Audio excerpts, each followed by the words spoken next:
We're going on tour. I'm not surprised, to be honest, with what I've seen so far at the World Cup. I think, firstly, Australia were the favourites leading into the tournament, and I think they've played that way. I think you'll see these grounds absolutely packed out in preparation that it is the last time we see these two players in Australia, unfortunately. I didn't find one-day cricket and Test cricket too different. I felt like the adjustment as a batsman for me, it wasn't a big adjustment. I could play pretty similar. And then captaincy-wise, I enjoyed captaining both formats. Think it's going to be close? I think it is. I think it's 2-1. I'm not 100% sure which way.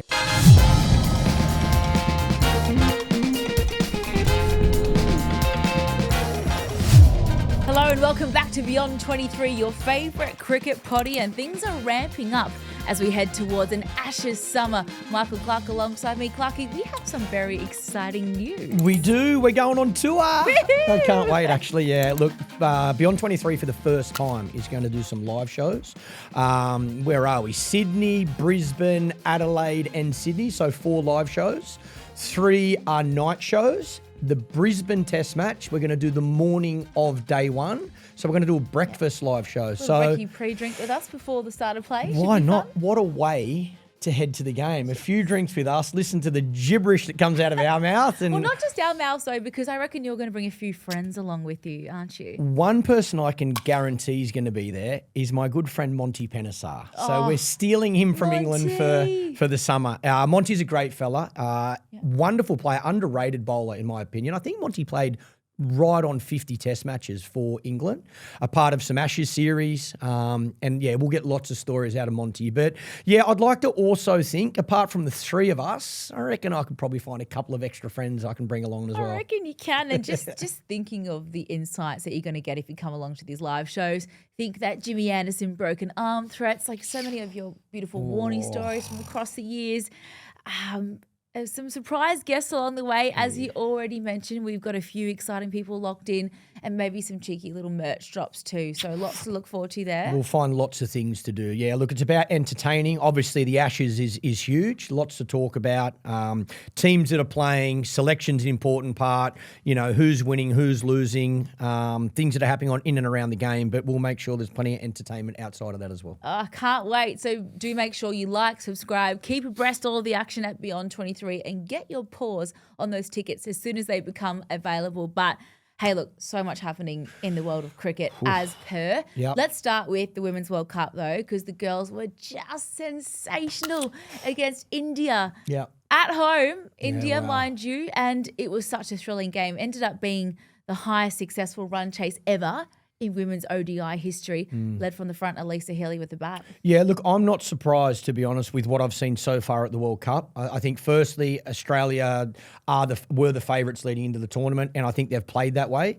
They've obviously only had the one drawn game based on rain in Sri Lanka. That was the other thing we spoke about. Weather conditions are very different in Sri Lanka to India at this time of the year. So we're seeing a number of games washed out in Sri Lanka. Yeah, Colombo is wet. Yeah, and it is as well. Like the other thing as well about, I think India's grounds certainly now have much better drainage than Sri Lanka's, and obviously that's the money that's being invested as well. So if you get it the night before the game, heavy rain in Sri Lanka, and this time of the year you do get proper rain, even the water can seep through the covers, and it's takes a lot of time to dry that out, especially if you don't get sun the next day. So that's still going to be a concern moving forward throughout the tournament.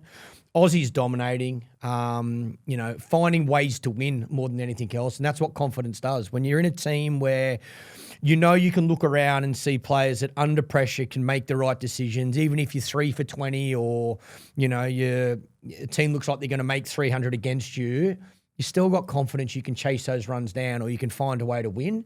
And I think that's what Australia's showing at the moment, particularly that win against India. Well, that was phenomenal. So Alyssa Healy won the toss, elected to bowl first, given the fact that they had thought the dew was going to come in thick and fast. Luckily, it did do that because they had to chase down 331. Yeah, crazy. She said, I think by about the halfway mark, they were, none for 150 odd and looking like they were just going to breeze through. So they actually did well to restrict them to only 330 in the end. But this knock of 142 off just 107 balls, it came at a real toll physically. A lot of the girls have been struggling with the cramping and the really hot, humid conditions in India. Just how hard is it in these humid, thick, wet conditions in India, and chasing down 300 plus scores? A lot of time in the field, a lot of exertion. I think over there the humidity is the killer. And the other thing as well, so let's say in that game, Australia's fielded for 50 overs, so automatically you're fatigued and dehydrated. And then if you walk out, Alyssa Healy, she's opening the batting. And she's kept as well. That's what I'm saying. Then you go make 140. The key to playing in places like that is how quickly you can recover. So that's the part of the game that's changed a lot. I think even when you think about celebrating your wins, I think gone are the days where you sit in the change room for 8 hours and drink as many beers as you want, and then the next day you're hungover. Like these guys they'll be celebrating their victory. They'll have a few drinks, but then they'll still be having ice bars when they get off the field. They'll still have recovery first thing in the morning. There'll be those hydrolyte ice blocks beside your bed. Like they'll be doing everything they can to make sure they're 100% ready to go for the following game. And in a World Cup, a one-day World Cup, the advantage is you get a little bit more time between games. So that'll help them. But yeah, it's hard. It's hard mentally as it is physically playing in that humidity to make sure when you're batting, when you're going through that period where you feel fatigued and tired, or you lose a bit of speed between the wickets, or you're facing up not being 100% ready to go, it's then to have the mental discipline to just go, I might need to get a single here, or I can afford to take 2 balls of just to get my breath back. It's a little bit like that. Running between the wickets is endurance races, fatigue. ODI. But also over there, you got smaller boundaries, faster outfields. So you're not having to do as much running as somewhere like here in Australia. But it's challenging. There's no doubt about it. And I think that's one of the important things about this World Cup. The team that has the discipline to be able to do all these 1%ers to make sure come semi-final, come final, you're at your best, that'll be the team that wins the World Cup. I did enjoy Midge on her own podcast was chatting about what she said in the post-match prezzo, which they asked about recovery and, pickle juice and Hydrolite. And she was like, no, beer sounds pretty good right now. Yeah. But how did you recover in those situations? You would have spent many hours out in the field in India. Well, what was your personal routine? It was exactly that. It was, we used ice baths throughout the game. So during the middle, the fielding innings and the batting innings, just about all the players would use the ice bath there. Again, making sure you're drinking as much fluid in the lead up to each game so you are hydrated before you start the game. You do whatever you can during the game. It's very hard to stay hydrated because you don't want to be running off the field going to the toilet all the time as well. So you got to balance that. I know. Tiny bladder problems. You got to balance that. Them. But after the game, it is food and hydration most important. Recovery is ice bath, massage, see the physio. But like I say, I'd like to hope you still get the chance to celebrate your victory. That's a huge win for the Aussies. They should be entitled to have a drink and celebrate. I think they've got a few days off now as well. Yeah, so there was mentions of golf, mentions of Soph Molyneux dragging everyone off to the zoo as well, which I thought was there's lots to do, that's for sure, yeah. Oh, absolutely. And I think it's been a while since Midge was saying that they've been in Vizag personally, so looking forward to getting out and seeing all the sights of India as well. But, Aussies looking the goods in the ICC Women's World Cup, as you said, sitting pretty at the top of the table at the moment with 7 points and that one washout. But England undefeated so far. I didn't have them in my top 4, so well done you so far. But I did have South Africa as a bit of a dark horse, I think, and they've been looking fantastic as well. But some really interesting results, which is making it look like it could be an interesting semi-finals as well. It's going to be tight. Yeah, it's going to be tight. I think New Zealand will be a little bit disappointed at the moment. They've lost 2 out of their first 3. Look, again, I think it's like we spoke about before the start of the tournament. There's really 5 teams that have to fit into 4. Yeah. I think South Africa have played some unbelievable cricket and probably surprised a few. I think India they haven't been at their best, so they'll be thinking, right, we've got to find a way to, in that situation against Australia, they've got to find a way to win that game. Yeah. So they'll be looking at those options. Australia's ticking the boxes along the way. And I still don't think they're at their complete best yet. So I think that's a real positive for them. And then England, 3 from 3 at the moment. They're not doing anything wrong at the moment. So I don't think you can write them out. So like I say, Australia, England, India, South Africa, New Zealand, fit that into 4, and then for the semi-finals and the final, it's any given team on that day. Will conditions change? Will the wicket start to slow down and spin a little bit because the pitches are being used? Deteriorate a bit. So do spinners come into play more? Different cities that you play in have different wickets, different grounds, so you've got to be able to adjust to that as well. But I think in a World Cup campaign, the most important thing is that self-belief. And like I say, I'd be really disappointed, as I'm sure the Aussie girls will be, if they don't win this World Cup, because I think they are the best team at the moment. They've adjusted to conditions. They're building momentum nicely, and I think they're going to be tough to beat. Yeah, they certainly are looking the goods. It's just a team of bona fide superstars, and different people are standing up in every given game as well, which is fantastic news for the Aussies. And as Elisa Healy rightly said as well in her post-match, it's just a team of winners. And no matter what the situation is, Australia seem to be able to dig their way out of it, which is why they've been so successful for such a long time. But, from facing India in India to bringing India to Australia, we're about to start a white ball series against India in the men's game. First game, Aussie v India, starts on the 19th over in Perth. They've just announced the ODI squad. A couple of interesting ins and outs I wanted to draw your attention to just around this squad, Pup. But Matt Renshaw gets a call up and potentially his debut in this format of the game. Yeah, some changes to both teams, really. Matt Renshaw's been playing good one-day cricket for Queensland for a while, been out of the Australian team for a while, moved his batting. He's batted in a number of different positions in both Sheffield Shield cricket and one-day cricket, but he seems to be in good form at the moment. So I think when I look through the Australian squad, Mitchell Marsh, obviously captain. Starkey comes back in, gets some cricket under his belt. Josh Hazlewood, I think Josh has been an absolute genius in this format as well. But there's a few injuries as well from Australia's perspective. Like Josh Inglis is injured. He's out at the moment. There's another one that I saw. Adam Zampa, I think, is still injured as well. Well, not injured, just will be injured if he goes because Harriet is about to give birth. Yes. And Perth is quite hard to get back from. What's Josh Inglis? Is he still coming back from that calf injury? It must be. I believe so. So it sounds like those two are out of the first game. And it gives the opportunity for us to see Josh Philippe with the gloves because Alex Carey's been sent back to Shield cricket to get Ashes ready. So that's a big opportunity for him. That's the balance at the moment. Cricket Australia trying to work out who needs what. You're still playing India. You want to win the series. You can't afford to be resting too many people if you're going to beat this strong Indian one-day outfit. Even with the Indian team, Shubman Gill takes over the captaincy. So Rohit Sharma is still coming, but no longer one-day captain.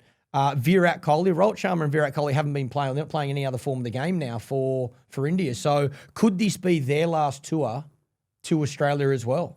So I think from an India's perspective, their squad looks very strong. The only one I don't think I've seen in their squad is Bumrah. So he mightn't be coming for the one-day part of this tour. He'd probably come for the T20s, but he might be coming for the one-day part. But India's squad's very strong. Again, the one-day, well, in all three formats, but particularly the white ball cricket, they've been very tough for a long time. So it's going to be interesting to see what they do with their 11, with their starting 11. Heavily, spin dominant as well. They always have good spinners in their squad. But again, I'm interested to see just the reaction for Rohit Sharma and Virat Kohli, because I think from a fan's point of view, I think you'll see these grounds absolutely packed out in preparation that it is the last time we see these two players in Australia, unfortunately. And Shubman Gill now with the captaincy, I think India's moving to a 3-format captain style with him. He's captain of two now. He's captain of the Test team and the one-day team. I think reading a few things in the media. I think in time. Yeah. I think the India's come out and said it's too hard to have 3 different captains. Do you like the same captain then for that consistency throughout? Does that make your job harder or easier having done it yourself? I think if you're playing, like for me, I captained all 3 formats, but not for that long. So I stopped playing. I retired from international T20s. At that stage as well, my body couldn't handle all 3 formats. So, but I did like captaining. I didn't find one-day cricket and Test cricket too different. Like I felt like the adjustment as a batsman for me, it wasn't a big adjustment. I could play pretty similar. And then captaincy-wise, I enjoyed captaining both formats. So I think ideally even if somebody didn't do all three, I think you'd want them to be able to do two. And at the moment, I think 2020 cricket is probably still seen as it's one of a kind brand. And then I think a lot of players put Test cricket and one-day cricket as that close connection, even though one-day cricket's probably, it's certain parts of the world, it feels like two 2020 games, like the way it's played with the scores that we're seeing. But I think players probably see T20 stand alone and then Test and one-day cricket a little bit more joined at the hip. So, yeah, look, I think it's more timing. I think they know Shubman Gill's going to be playing. Will Rowett and Virat get to the next World Cup? I think that's probably conversations that are happening behind closed doors at the moment. But it will be sad to see the end of Virat Kohli and Rohit Sharma if they, if it is the last time they come to Australia. I think they should be celebrated. They've both been unbelievable players in all three formats of the game. Virat is, in my mind, without doubt, the best one-day cricketer I've ever seen. I think this format he's the GOAT at. Rohit Sharma has been an amazing short-form opening batsman in T20 cricket and one-day cricket as well. So I think they should be celebrated. I hope Australia wins the series, but I think it's going to be a beauty. Think it's going to be close? I think it is. I think it's 2-1.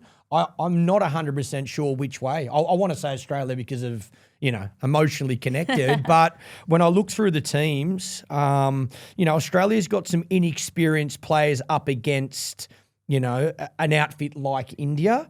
We are better in our own conditions. Stark being back in the squad, Hazelwood being there helps our bowling a lot with that experience. But tell you what, I think it's going to be a beauty. Within that squad too, isn't there? So they've been exposed to these guys for a long period of time. Good challenge for Mitch Marsh as well. Mitch has done a great job taking over the captaincy, but this will be a little bit different, I think, up against this experienced Indian team. 100 in New Zealand as well, not that Mitch long is batting ago. Mitch is playing like a genius. Mitch is playing so good at the moment, just batting, that he's got to be in the conversation. If a batter gets injured in the Test team, well, he is in the conversation. Mackie came out and said that. Andrew McDonald, he said he's not at the forefront of the forerunners, but he's definitely in the conversation. And I don't think you'll see Mitch Marsh bowl much at all in any format of the game moving forward. I think we saw to protect his body for batting. I think we saw in the IPL, he's opening the batting for his IPL franchise, and he loved that role. I think you're seeing him even in one-day cricket now. He's completely focused on his batting and captaincy, and he's doing well. So, if he can bowl a couple of overs, let's say he gets back into the Test squad or Test team, I think an extra string to your bow helps. But at the moment, he's batting well enough to certainly be in that conversation for Test cricket. Marsh, Khawaja. So you get Khawaja rotating the strike, absorbing pressure, and Test cricket? And Marsh attacking the new I don't ball. like Mitch opening the batting in Test cricket. I think he's a 4, 5, or 6 in Test cricket. So then, how does that work with? Well, he needs an injury. Yeah. He needs an injury. I think at the moment, and again, we'll get to the Test stuff, but at the moment, I think it's really based on who's completely fit. What injuries have they got, and what's happening in and around Sheffield Shield cricket? Well, if they add Marshy into the mix and he's not being considered as an opener, that really throws the 11 into a skew. But let's talk about Ashes Watch, because the Ashes Smack Talk has well and truly started. Yeah, wow. It started with Davey Warner the other day, throwing down the gauntlet and saying England are playing for a moral Ashes victory. And then you get Stuart Broad firing back straight away to Joss Butler on their own podcast saying, quote unquote, it's probably the worst Australian team since 2010 and the best English team since 2010. Now, you were in that Ashes team in 2010. I can't remember. Mr. Vice Captain. We obviously lost that series in Australia. That obviously happened in 2010. So I can't remember the exact playing 11. But yeah, losing in your own backyard is... Yeah. There's no greater slap in the face. Don't get me wrong. You know your conditions. You got your home fans there. You want to win. So yeah, that was devastating losing that series. Look, the whole conversation in and around worst team, best team. I think that's disrespectful to individual teams. I think at the end of the day, England beat us in that series, so they can say whatever they want. As I can talk about the series that we beat England 5-0. I beat England 5-0 twice in Australia, but sometimes it's about momentum. It's about the opposition as well. I think this England team's good. I think they're really good. I went and watched them play India in that Lord's Test. I think they've worked out the right balance between this whole Bazball conversation versus pick your time. I said on our last show, if they've got Jofra Archer fit and Mark Wood fit, I'm telling you, it's going to be a cracker of a series. Speed through the air in Australia is very important. What they do with those two is going to be interesting to see. Do they let them loose in that first test in Perth? Because, again, that's the other mistake. I can't remember the year that we beat England in Australia, but they were trying to manage. I think I was retired as well. I don't think I was playing, but I think they were trying to manage Broad and Anderson. Must have been the last tour they come here. And in Brisbane, the first test, they didn't pick them both. They only picked one. Right. And I think they regretted that after the series. So if Brendan McCullum learns from that, I think he might let those two quicks loose in the first game. Ben Stokes being fit and playing and being fit to be able to bat and bowl and also being captain, I think is very important. And I think his leadership has been very impressive as well. So you think they're slowly starting to realign this basketball mindset to choosing those moments as to 100%. I think they've showed that. I think there's times when watching that series against India where they had to bat a little bit more patiently, or they're a bit more watchful at the start of the innings or through the period where the ball was spinning. Like, I think their brand of cricket at the moment is very good. Yeah. But this Australian team, look, we've had conversations over the last 3 years. Is this the best Australian attack that Australia's ever had?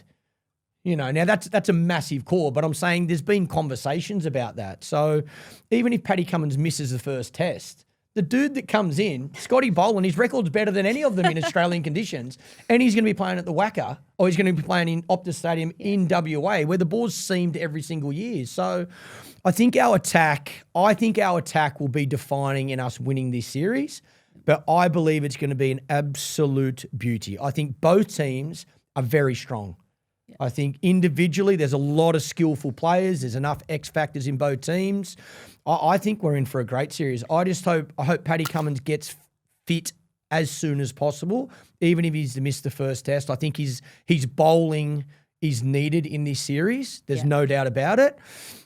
And he said that he's weeks away, so we're not expecting him to play the first test. I think they're slowly just sort of drip feeding us this information and, getting us okay with the fact that he isn't going to feature. You do everything you can to be part of an Ashes series, so and there's no doubt that he will trying. be. But it has to be bad enough that they are letting us know is probably not likely to happen, at least for the first test. Well, I think the thing I think he's got a stress fracture. So there's a time of healing for that to heal 100%. And then I think, as Paddy said, the program of getting his bowling workload back to be able to bowl 20 overs in a day in a test match. If it was playing T20 cricket, he could come back 3 weeks earlier. Absolutely. Or even one-day cricket. But because you've got to bowl so much, and you've got to bowl in both innings. And Australia generally, and it seems to me as well, listening to a little bit of media talk, that the wickets this summer will be much better for batting than what they have been. I think a lot of the states are getting frustrated that the game's over in 3 days. They make their money by crowds turning up for 5 days. So I think you're going to see better batting wickets, which is more grind for the bowlers. That's the other thing as well. If Paddy doesn't play in that first test, Steve Smith's the captain. I think tactically Smitty's very good. I think he'll use Nathan Lyon probably in a more aggressive style than what Paddy would use. So that can also help Australia. The way, Nathan Lyon's a big player. Nathan Lyon could be defining in this series. I think he's the one significant difference between the two teams. We have a great spinner. I think England's spin department is a weakness of theirs. Well, it is, and we don't know who's going to play still. There's no out front line spinner. I think they'll go. Is it Bashir? I think they'll stick with him, or certainly start with him.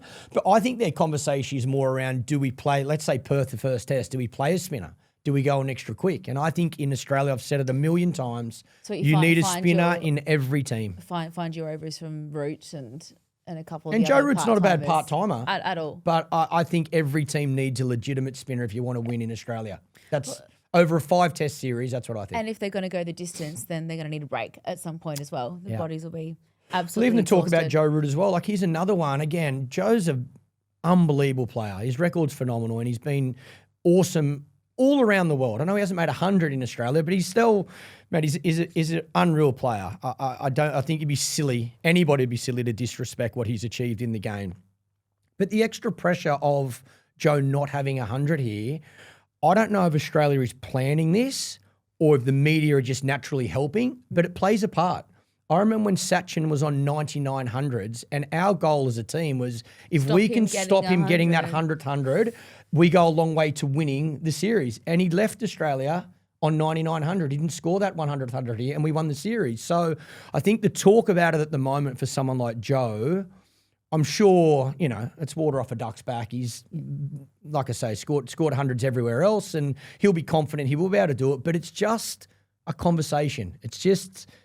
He's heard it. He gets asked about it in the media all the time. So, look, it's all those little things that play a part. Certainly in the build-up, the first test match of a series is so important. How you start.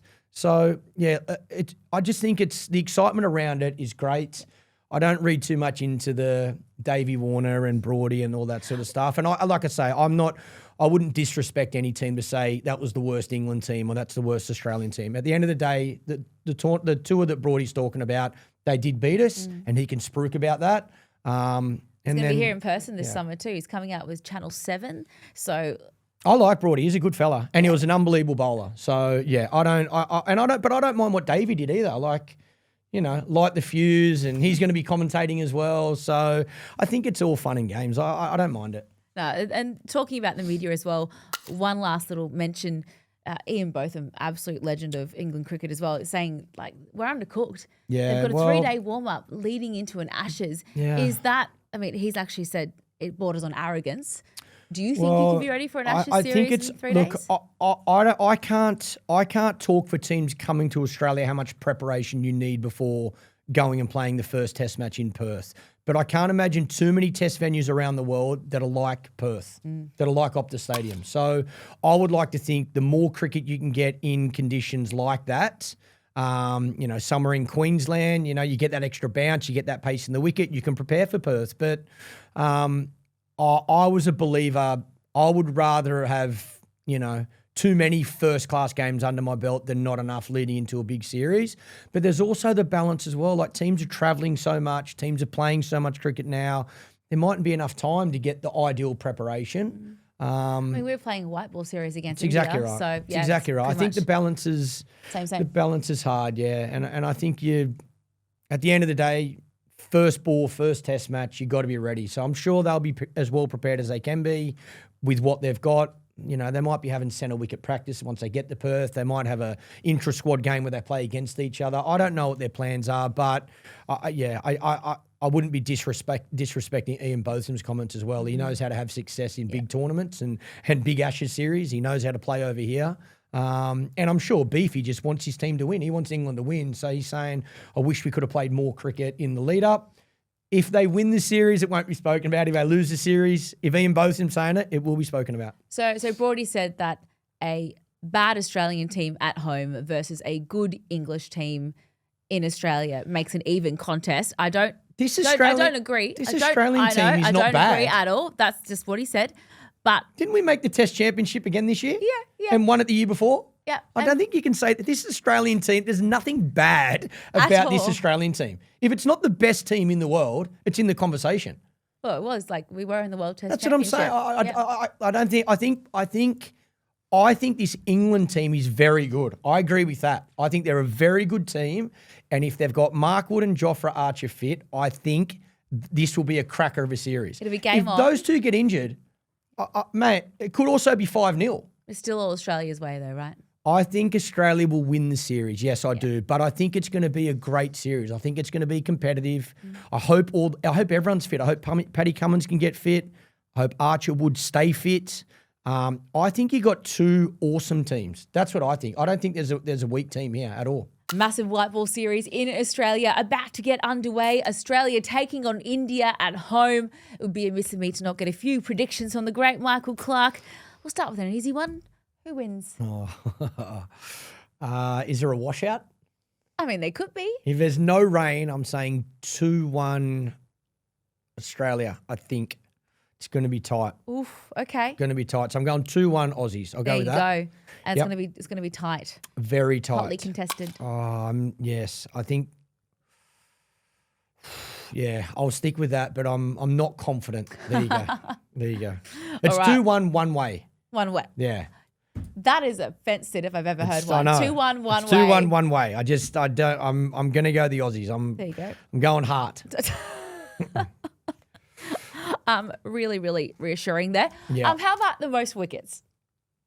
Leading wicket taker, I'm going to go with Josh Hazlewood as the leading wicket taker. Yeah. Yep. Josh Hazlewood. Thoroughbred fast bowler. I think reliable. so. I think he doesn't need much to get back into his cricket, Josh, as well. Like he could, he's very consistent. You know what you get. He's been brilliant in all three formats for a long time now. He looks as fit as him and Starkey I saw the other day, and both look super fit. So they've had time to have a preseason. Big Ashes summer coming up. They'll want to go into that Test series confident. So I'm going to go Hazlewood leading wicket taker. Looking like the batting wickets might be a little bit more friendly to our batters this year as well. Leading run scorer. Well, in my opinion, it's one of Rohit Sharma or Virat Kohli. I've just got this thing. If it is their last trip to Australia, they'll want to leave on a high. I think batting at number 3 or 4 is probably a little bit easier in Australia than opening because Rohit will open. So I'm going to go Virat Kohli, leading run scorer. There you go. Fire in the belly for the King Kohli. Will it be the last time we see him in Australia? We hope not, but he's going to leave a mark no matter what. That's been Beyond 23. Plenty to come this season. We're so excited for a massive summer. Do make sure you jump on the website, have a little look at those live show tickets, like, subscribe, join us, pup. It's going to be a lot of fun. Follow us. We will be there 24/7. We'll see you all next time.